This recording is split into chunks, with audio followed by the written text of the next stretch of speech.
Lagos is a city built in layers. There's the Lagos people show you, the bright, fast, glamorous, and then there's the Lagos that whispers beneath it, where power moves quietly and money leaves no footprints. Grand Horizon Plaza sat firmly at the top layer. From afar, it looked like something imported from another country, a towering blend of blue reflective glass and polished white marble planted boldly in Victoria Island. During the day, it sparkled under the sun. At night, it glowed softly, like it was breathing. People called it the Glass House. Nobody knew exactly why. Some said it was because of the architecture. Others said it was because everything inside looked transparent but somehow wasn't.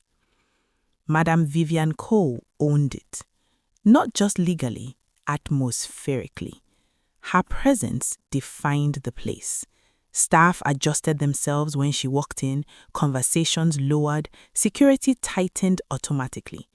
Whenever her convoy arrived, 3 spotless black G-wagons, guards snapped to attention.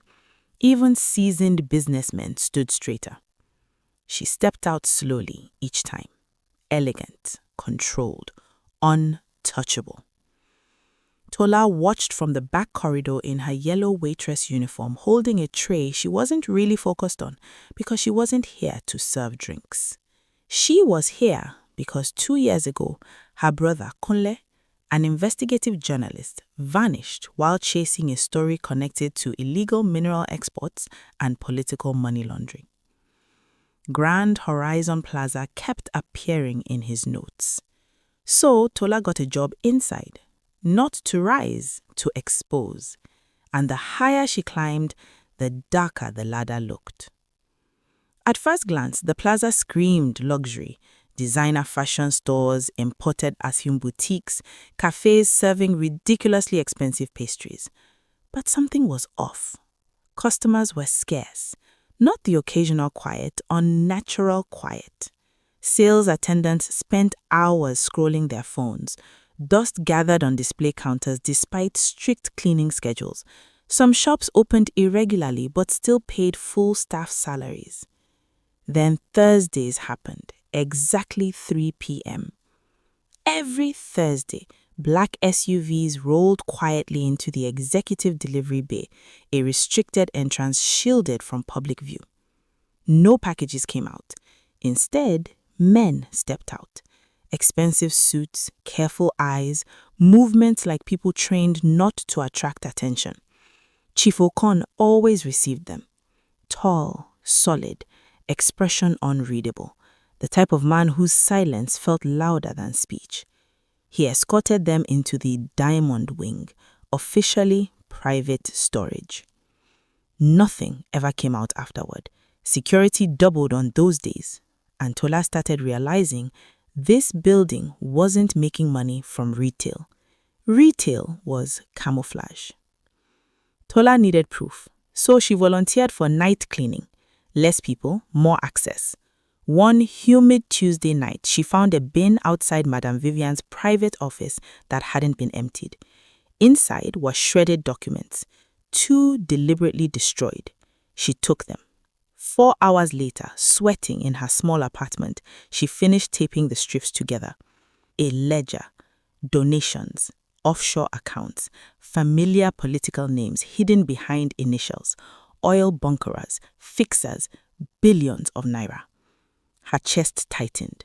This wasn't suspicious anymore, it was confirmation. And if Kule had uncovered this, his disappearance suddenly made horrifying sense. The plaza's IT technician Segun always looked afraid, avoided eye contact, flinched at sudden sounds. One night, Tola found him crying quietly in the server room. She sat beside him without speaking. Eventually, he whispered, "They made me build shadow servers, financial transfers that bypass reporting systems." He looked exhausted. "If I quit, I will disappear. If I stay, I go to jail." Tola told him part of the truth, enough to build trust.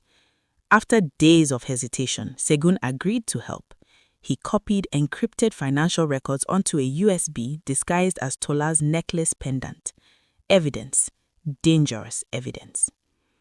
The plaza's 5th anniversary gala was pure extravagance. Red carpet, gold drapes, live band, politicians, celebrities, and business moguls. Perfect distraction. Assigned to VIP service, Tola moved carefully between guests. Then she saw it. The governor's chief of staff quietly handed Madame Vivian a small encrypted briefcase. No greeting, just business.